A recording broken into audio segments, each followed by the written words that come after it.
Assalamualaikum warahmatullahi wabarakatuh.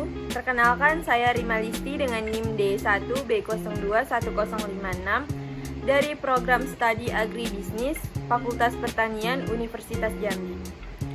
Di sini saya akan mempresentasikan tentang pencemaran lingkungan air.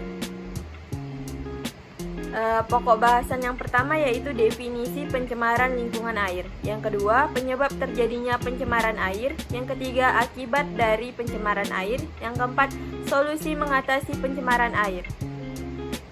Pertama yaitu saya akan menjelaskan tentang definisi pencemaran lingkungan air. Pencemaran air adalah pencemaran badan air seperti laut, danau, sungai, air, dan air tanah, dan lainnya yang biasanya disebabkan oleh aktivitas manusia. Perubahan dalam sifat fisik, kimia, atau biologis air akan memiliki konsekuensi yang merugikan bagi organisme hidup. Menurut Ensiklopedia Britannica, polusi air adalah pelepasan zat ke dalam air tanah di bawah permukaan atau ke danau, aliran sungai, muara, dan lautan, ke titik di mana zat mengganggu penggunaan air yang bermanfaat atau fungsi alami ekosistem. Selanjutnya di sini saya akan memaparkan tentang contoh pencemaran lingkungan air Sungai Anyar. Di Solo tercemar limbah deterjen rumah tangga. Di sini dapat kita lihat kondisi air Sungai Anyar yang diduga terkena limbah rumah tangga. Pada tahun 2019, tercemarnya air Sungai Anyar oleh limbah deterjen ini mengakibatkan ikan-ikan mati. Dan juga dampak limbah deterjen yang mencemari air Sungai Anyar tersebut dapat mengakibatkan kulit gatal-gatal. Kendati demikian, ikan-ikan yang mati diduga terkena limbah deterjen masih layak dikonsumsi, kecuali jika ikan itu mati di perairan yang tercemar limbah logam berat, tidak layak untuk dikonsumsi.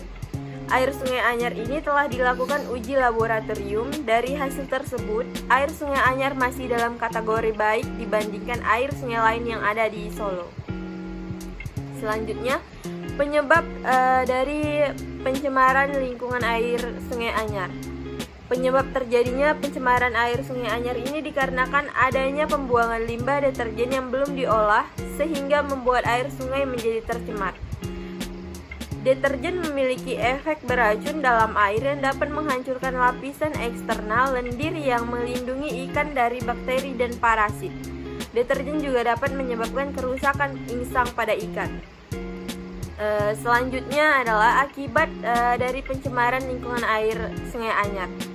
Jika terlalu banyak zat pencemaran pada limbah akan menurunkan kadar oksigen yang terlarut dalam air. Akibatnya, kehidupan dalam air yang membutuhkan oksigen menjadi terganggu dan mengurangi perkembangannya. Sehingga akan banyaknya bibit penyakit yang bisa berkembang dan tumbuh di air. Dan semakin banyak deterjen yang terkandung di dalam air, maka semakin berpengaruh juga pada keberlangsungan hidup ikan di sungai tersebut. Selanjutnya yaitu solusi mengatasi pencemaran lingkungan air Sungai Anyar yang terkena limbah deterjen. Greywater atau air limbah yang dihasilkan dari cucian rumah tangga, termasuk diantaranya yaitu cairan deterjen. Water grey ini merupakan limbah yang harus kita perhatikan dan kelola agar tidak mencemari lingkungan. Adapun cara yang bisa Anda lakukan dalam mengatasi limbah cairan rumah tangga sebagai berikut. Yang pertama yaitu menggunakan deterjen yang ramah lingkungan. Yang kedua, mengurangi buangan air limbah. Yang ketiga, membuat sistem pengolahan air limbah.